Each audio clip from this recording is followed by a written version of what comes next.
Kalian tahu nggak? Ada seorang videografer dituntut 2 tahun penjara. Kerugian negara disebut sekitar 202 juta. Semua terlihat seperti kasus biasa. Tapi tunggu dulu. Karena kasus ini bukan tentang uang semata, ini tentang satu pertanyaan yang sangat besar. Apakah harga sebuah karya bisa dianggap kejahatan? Oke, bersama gua kita akan bahas di Monojoy.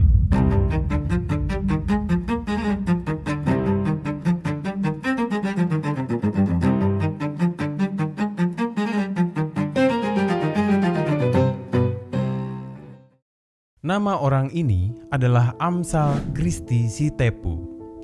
Kasusnya mencuat ke publik, dibahas oleh DPR, dan memicu perdebatan besar di masyarakat. Apakah ini penegakan hukum yang tepat atau justru bentuk ketidaksiapan sistem untuk menghadapi dunia kreatif? Sampai saat ini, posisi kasusnya sudah masuk ke tahap serius dalam proses hukum. Jaksa telah mengajukan dakwaan, jaksa telah menghadirkan alat bukti dan menyampaikan tuntutan. Tuntutannya 2 tahun penjara dengan denda serta penggantian kerugian kepada negara. Dasarnya, dugaan markup anggaran proyek video profil desa dengan nilai kerugian sekitar 202 juta rupiah yang dihitung melalui audit resmi pemerintah. Artinya, secara hukum formal, kasus ini sedang berjalan dan memiliki dasar legal yang jelas. Tapi, kita harus lihat satu hal penting. Ini bukan soal proyek fisik. Ini bukan pengadaan barang standar. Ini adalah proyek kreatif, videografi. Dan di dunia kreatif, tidak ada harga yang baku, tidak ada standar tunggal, dan nilai karya sangat amat subjektif. Satu video bisa bernilai sangat murah, atau bahkan satu video bisa bernilai sangat mahal. Tergantung dari ide, kualitas, dan proses di baliknya. Saat ada oknum JPU ataupun inspektorat yang mengatakan bahwa ide 0, cutting 0, dubbing 0 itu adalah pemahaman dan pernyataan sangat bodoh dan sangat terang benderang menghina profesi. Teman-teman di sini banyak teman-teman di media. Bagaimana kalau ngeditnya tidak diapresiasi? Kita harus berjuang untuk profesi ini. Inilah titik paling krusial pada kasus ini. Hukum bekerja dengan angka, seni bekerja dengan makna. Hukum bertanya, berapa harga wajarnya? Seni menjawab, tergantung bagaimana kamu melihatnya. Dan di antara dunia ini, tidak selalu ada jembatan yang saling menghubungkan.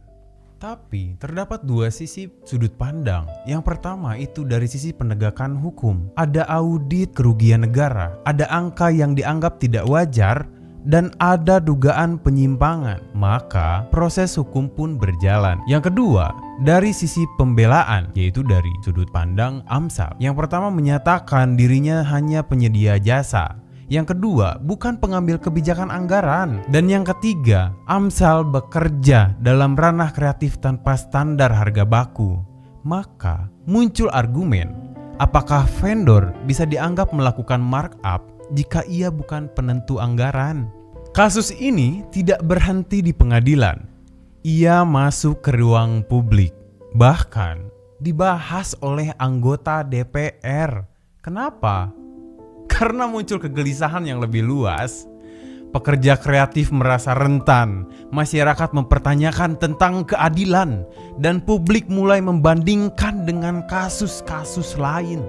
Kasus ini bukan tanpa dasar. Negara itu memiliki banyak hal yang harus dipertimbangkan. Mereka punya audit, mereka punya bukti, dan mereka pun punya prosedur hukum.